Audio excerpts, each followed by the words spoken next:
1, 2, 3, let's go. Wednesday afternoon, hoping you will tune into our show. It's hosted by Cuz. Right, so do you want to do the opening for this opening remark? Yes, indeed. Welcome to viewers and listeners alike to the Alien Spaceship this week. I'm Trevor Gear, and he calls me Bruv. And I'm Emmy Hikins, and he calls me Cuz. Welcome to the Alien Spaceship. So, this topic today is a bit controversial, don't it? I want to see how it could be dangerous, couldn't it? I know. It could be dangerous for both of us, for one of us or both of us. It's a man's world, or is it? I think I entitled this, and that's what we're going to have a discussion about today. It's a man's world, or is it a man's world? And what do we mean anyway when we say it's a man's world? Any ideas, Cuz? Well, I think women are just starting to, fight to get some form of equality. I think that's why they probably think it's a man's world, because women have been made to take the back seat for quite a considerable number of times during our history.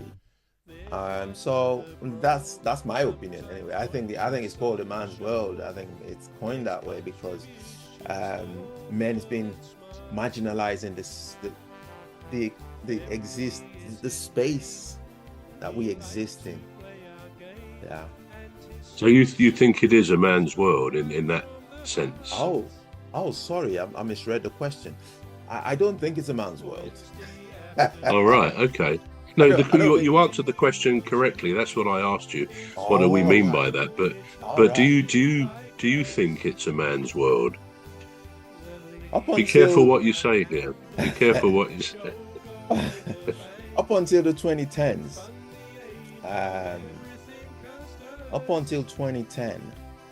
it was considerably a man's world. Yeah. I would say, yeah. Okay. Well, let's think about it. Why, if the fact that it may be a man's world is based on, in a way, you could say historic activities, historic achievement, because the fact is that if you go back over the last few hundred years, it is the male of the species, it is men who have built the infrastructure pretty much. I mean, nowadays there's more women involved, but all of the heavy lifting down many years, and we see the great skyscrapers in cities around the world, and drainage systems, railway systems, all of these things we might consider to be heavy lifting, especially before we had today's kind of robots that can put airplanes together and stuff like that. It was men who did that, and who did the dangerous jobs, as we say about skyscrapers, going up very high, often without any kind of health and safety.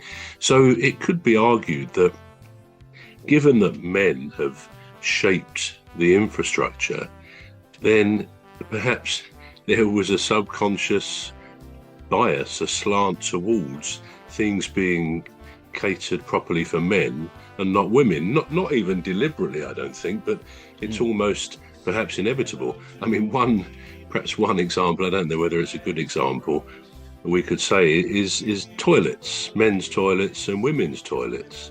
There's always the queue, isn't there, at any function, a public event, concert or whatever, massive queues at the women's, and not so much. 1, 2, 3, let's go. Wednesday afternoon, hoping you will tune into our show. It's hosted by Cuz. He'll introduce the gang who'll make the show go with a bang, with fun. At any function, a public event, concert or whatever, massive queues at the women's, and not so much at the men's. Having said that, I mean, I find when I go to football, which is most weeks, there's a heck of a queue. You go to half time to the gents, and it's a long queue, which would, put the women's queues to shame, really. But that's probably more unusual. And it leads me to another question, my second question to you, Cuz. And you may wonder what I'm talking about here, but my question is, how do you pee? Now, let me explain. In doing a bit of research, to see if things are slanted towards men, one thing that surprised me, I've got to say, is in some countries, in fact, in most countries, there's a percentage of men who sit to pee. I've got to be careful how I say that.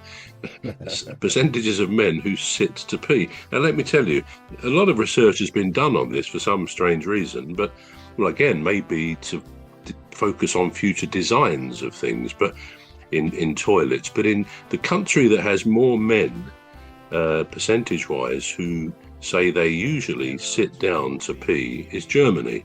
Apparently it's 40%. So 4 in 10, if you believe that, if you will, 4 in 10 men in Germany generally sit down to pee. Australia is 25%, so 1 in 4 men, which is still quite a sizable chunk of males, isn't it? Sweden, 22%.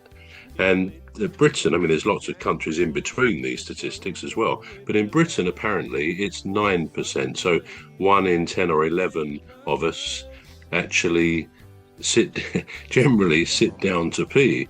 And I suppose it's true to say if the percentages were much higher, we would start to have the same queues as women for those reasons. So when I say to you, how do you pee? Now, how's that for a personal question? I will volunteer the fact that I stand to pee as a man.